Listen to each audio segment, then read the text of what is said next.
नमस्कार दोस्तों, कहानियाँ विद जतू चैनल में आपका दिल से स्वागत है। प्रिय दर्शकों, आपने अभी तक हमारे चैनल कहानियाँ विद जतू को सब्सक्राइब नहीं किया है तो कृपया चैनल को सब्सक्राइब जरूर कर दीजिए और वीडियो को अंत तक जरूर देखें। शायद हो सकता है कि इस कहानी से आपके जीवन में कुछ बदलाव आ सके।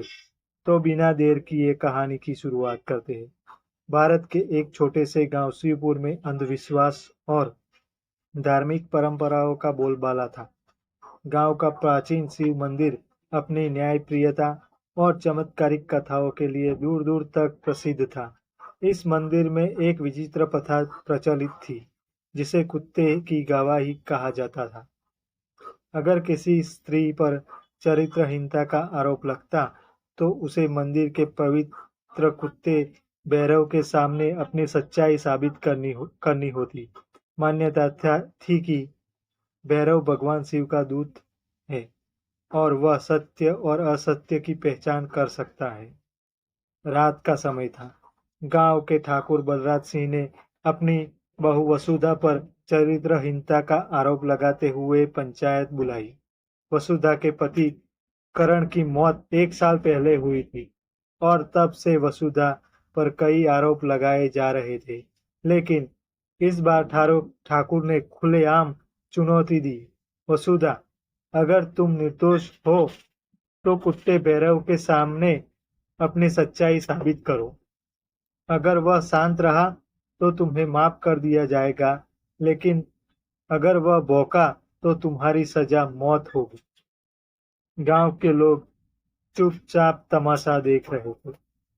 वसुधा, जिसने अब तक अपने ऊपर लगे हर आरोप का चुपचाप सहा था, ने हिम्मत जुटाकर कहा, ठीक है, मैं भैरव के सामने जाऊंगी, लेकिन इससे पहले मुझे अपनी बात कहने दी जाए।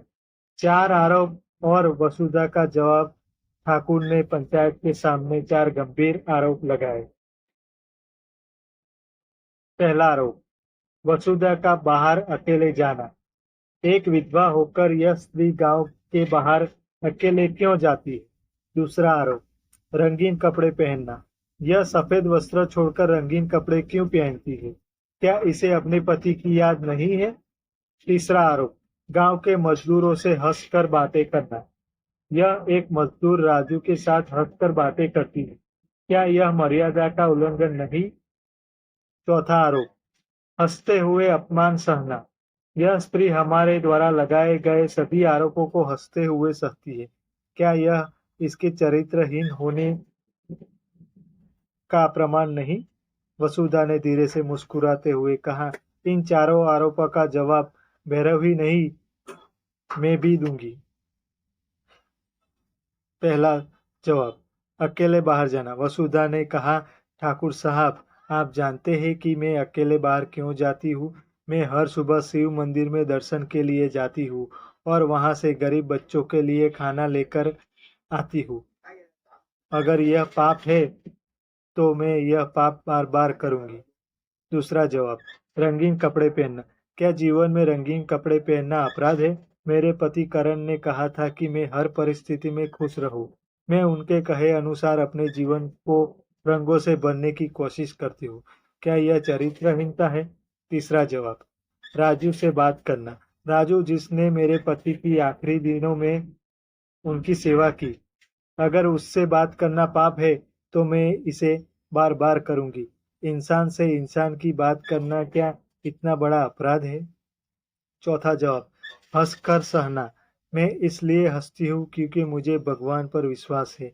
मेरा धर्म कहता है कि अन्याय सहो पर कभी सत्य का साथ मत छोड़ो। मेरी हंसी मेरी शक्ति है, कमजोरी नहीं। पंचायत ने वसुधा को मंदिर ले जाने का निर्णय किया। मंदिर में एक पवित्र स्थान था जहाँ भैरव मंदिर का कुत्ता बैठता था। यह माना जाता था कि वह चरित्रहीन स्त्रियों पर भोंकता है।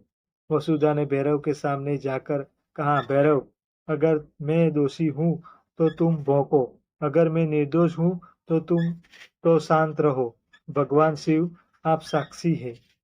भैरव धीरे धीरे वसुधा के पास आया। उसने उसकी ओर देखा, पूंछ हिलाई और उसके पैरों में लेट गया। पूरे गांव ने यह दृश्य देखा और दंग रह गया। तभी मंदिर के पुजारी ने आगे आकर कहा, सत्य हमेशा जीत होती है। ठाकुर बलराज, तुमने वसुधा पर यह आरोप इसलिए लगाए क्योंकि वह तुम्हारी संपत्ति में हिस्सा मांग रही थी। तुमने अपनी साजिश छिपाने के लिए भगवान के नाम का सहारा लिया। पुजारी ने सबके सामने ठाकुर की साजिश का पर्दाफाश किया। ठाकुर ने राजू को धमकी दी थी कि वह वसुधा के खिलाफ झूठी गवाही दे, लेकिन भैरव ने सबकी आंखें खोल दी। गांव के लोगों ने वसुधा से माफी मांगी और ठाकुर का सामाजिक बहिष्कार कर दिया। वसुधा ने अपने साथ हुए अन्याय को माफ करते हुए कहा, यह धर्म का मंदिर है, इसे अंधविश्वास का अखाड़ा मत बनाइए। धर्म हमें सत्य, प्रेम और न्याय सिखाता है। उस दिन के बाद शिवपुर में कुत्ते की गवाही की प्रथा को खत्म कर दिया गया। लोग समझ गए कि किसी का चरित्र केवल उसके कार्यों से आंका जाना चाहिए, न कि बाहरी आरोपों से। वसुधा की हंसी उसकी ताकत बनी। उसने अपने धैर्य और सत्य की शक्ति से न केवल खुद को निर्दोष साबित किया, बल्कि समाज को भी एक नई दिशा दी। सत्य की हमेशा जीत होती है। प्रिय दोस्तों, आपको यह कहानी कैसी लगी? कमेंट करके जरूर बताइए और ऐसी ही मजेदार कहानियां सुनने के लिए हमारे चैनल को सब्सक्राइब जरूर कीजिए। धन्यवाद।